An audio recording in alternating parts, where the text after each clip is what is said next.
We're talking with Jason Trompf from the Sheep CRC about trying to get improved performance from your sheep flock. Well, Jason, today you've tried to get a message across that there are a number of ways that producers should look for to improve performance. What were those key areas?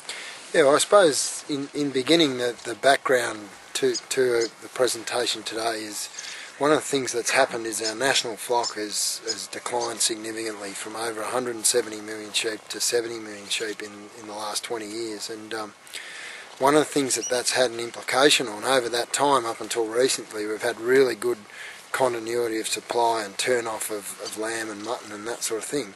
But in the last 12 months, producers have really reduced the numbers they're turning off in order to rebuild their flocks. And one of the things that as an industry we haven't improved in our performance is reproduction rates. They've basically been flat at around 80% lambs marked to ewes join over the last 20 years. Why?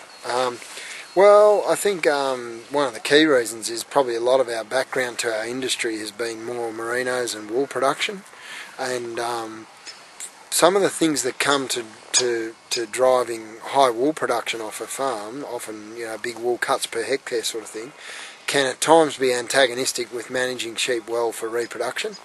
So there's a bit of a tradition to it, and improving things like lamb survival take a fair bit more attention to detail, at times like late pregnancy and throughout lambing, whereas wool production isn't as sensitive as that. You can perhaps underfeed a ewe for a period of time and still grow reasonable volume of wool and that sort of thing. So basically in the same 20 years, interestingly, New Zealand's increased their reproduction rate by 30%, and we haven't improved it at all in the last 20 years. So one of the outcomes of that is that farmers at the moment are having to choose to, in order to rebuild their flocks, they have to reduce their turn-off rates. And one of my key messages was today, if you can improve your reproduction, even by 10%, you can do both. Sustain your turn-off rates, capitalise on the good prices, give good continuity of supply into the markets, but also have a sustainable and rebuilding flock on your own farm. Well, the biggest question is, how do you go about improving that performance? Yeah, well look, obviously reproduction rates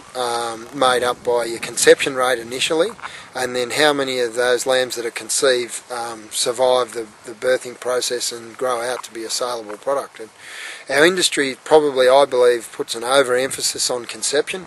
Conception rates governs your potential, for sure, so it's important in that sense. And nutrition of the ewes leading into joining and their condition at the point of mating to the ram.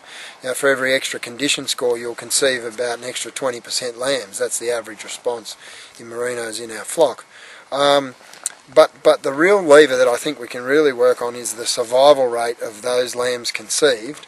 So often we'll scan in merinos, for example, 125, 130%, yet our average marking rates are 75, 80%. And so we need to close that gap between the potential and what I call reality. Well, how do you go about doing that? And late pregnancy nutrition is the key thing.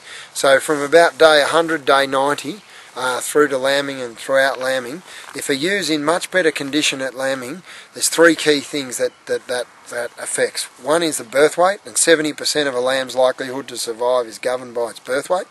Okay, you can have them too heavy and you can have them too light. The optimum birth weight for a lamb's around 5.5 kilograms. One of the reasons we get poor survival in a lot of our twin-born lambs is their average birth weight's more like 3.5 kilos. So there's too many low birth weight lambs. A low birth weight lamb has a similar surface area to a bigger lamb, but he has less fuel in his tank basically to get up and thrive and survive. So he's losing all his heat just like a bigger lamb, but he's got less energy to keep him warm. So basically birth weight's a critical thing, and that's managed by late pregnancy nutrition. Maternal behaviour of the ewe is really affected by how well she's fed at that point of lambing. Yeah, so they're a couple of the key factors, yeah. Now we've got 4 pens of ewes here. Yep. What are you trying to show with these 4? Well, basically the ewes here we have sort of ranging from, in this process we call condition scoring, is where you assess the ewe's total body reserve she has to draw upon to drive her reproduction cycle.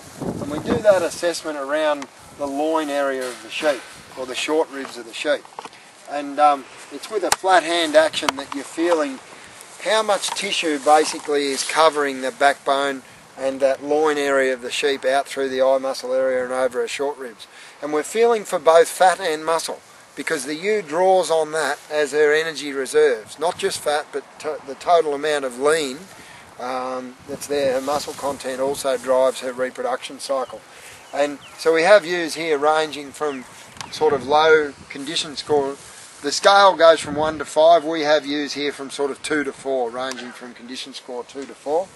And one of the key messages to the producers were that for managing the survival rate of their ewes, there's different sort of critical points. If a ewe's in lamb to twins, she would want to be in this sort of condition, say around condition score 3 or better, to drive good survival of that ewe and also her lambs. If she's in lamb to a single, she can be perhaps, you know, of a slightly lower body condition because her demands aren't as great. But lamb survival, the ewe's body condition and her ability to feed those lambs, you know, kind of kicks in at you know, higher levels. So is scanning exceptionally important then to determine whether there's a single lamb, twin lambs, triplets, and then what condition they're in? I mean, the story is this, that the tool of both condition scoring and scanning, what they can enable you to do is allocate feed more to the sheep that need it and are most responsive on your farm. What we tend to do in the sheep industry is we have this mob mentality and this age group mentality. We manage them in their age groups, in their mobs. You know, and for an example, at the point of weaning, after going through a reproduction cycle, there most commonly will be a range exactly like these sheep, a condition score 2 range. And with that range comes the potential to tailor nutrition to sheep that needs it. There's sheep there that need extra nutrition and extra supplement to recover, and there's other sheep that are almost overfat. So condition scoring you can use to break down the mobs. The other thing you can really do is to tailor nutrition is to pregnancy scan around day 90 of pregnancy and tailor a ewe's nutrition, because the demands from a twin-bearing ewe are much greater at the point of lambing than a single-bearing ewe. Jason Trompf from the Sheep CRC, thanks for joining us today. Thank you very much.